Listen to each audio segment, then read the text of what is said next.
This is the Making Noise podcast.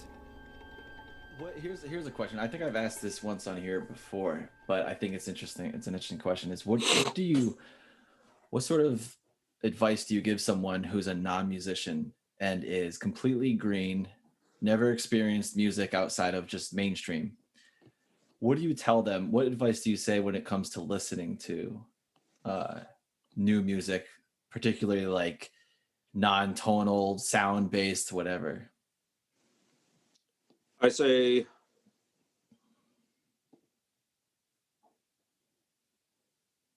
I think what I've done in the past is I tell them that all of their reactions to it are totally valid and there is no right way to think about these sorts of things. Mm. And that some people might tell you that, but that you should just listen, you should just go in with open ears, see how you react, ask yourself why, and the important part is to not be judgmental about it towards the people who are presenting it or yourself. And especially as a presenter who has been in situations where the audience has to hear some really weird stuff and they're not musicians and they're not like, they are like, they know Beethoven, Mozart, and they might know popular music, but it's like, okay, now we're going to play Lachenmann. And they're like, what? But like any other experience, the more open-minded you are to something that is completely foreign to you, the more you'll take away from it. That doesn't mean you're going to like it. I like that. I think it's important to be like, this is going to be an experience that's outside of your previous concert going experiences. That's good. That's healthy. That's fine. If you don't like that, that's fine. All we ask is that you just listen, take it in, and this doesn't have to be your main modus of listening for the rest of your life. That, I think, is one of the things that I really struggle with, is this like a really mean review says X, Y, and Z things about it, but it's because it's in comparison to a standard, and at some point it's like, is that really necessary? Is that really helpful? I don't know. That might be too idealistic or too rosy glasses, but I think it's important to just go in and like try to have no expectations and just really open yourself up to it, because that's the only way you're gonna, that's the best way to do it, in my opinion. For me anyway, like going from bassoon to shakuhachi, improvising on bassoon versus improvising on shakuhachi, the way I got used to it and the way I fell in love with doing it was just trying things. It's detrimental to stay safe, if that makes sense. Oh, totally. And the same thing with reading or film.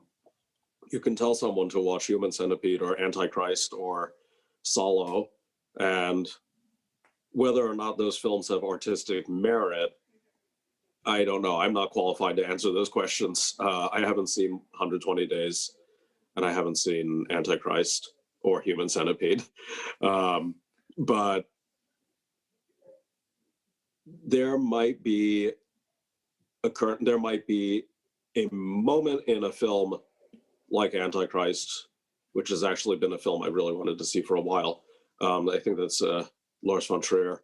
But like there are going to be moments in a lot of things that you see and hear that may not make sense to other people.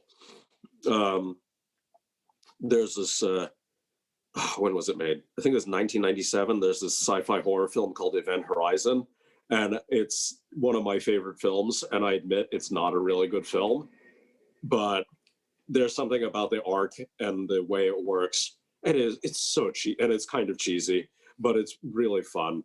And at the end of the day, if it's a work or something that resonates with someone, that's really why we're in it to begin with. Totally.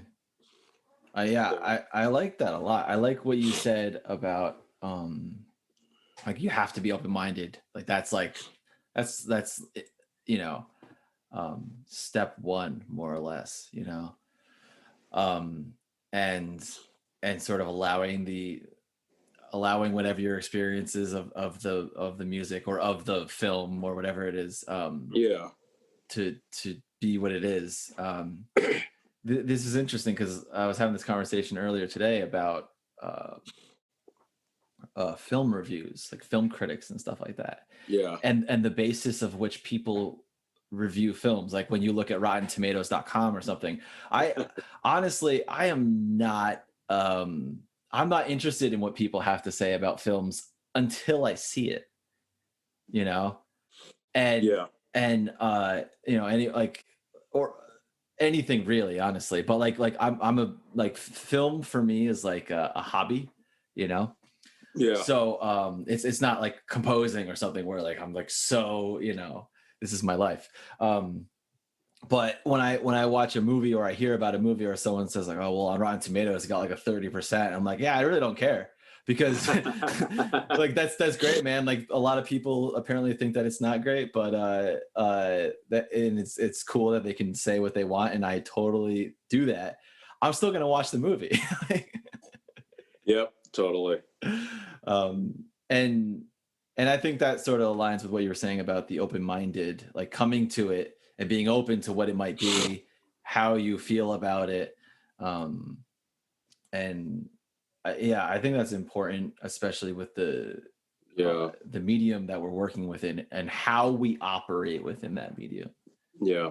I also think it's really important that whatever experiences you have in something that you're not well versed in, so let's say it's literature, or poetry or something like that, use everything that you have in your toolbox to explore it. So if I come across a poem and I really don't know anything about poetry, but you read it slowly, read it quickly, read it aloud very loudly, change the pitch, but like explore how it sounds, how it feels when your jaw is moving.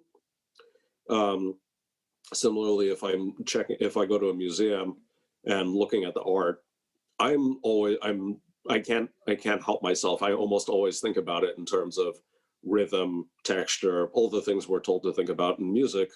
But let's be real, the two work very well with one another. And it's like, okay, this piece is interesting. It's asymmetrical.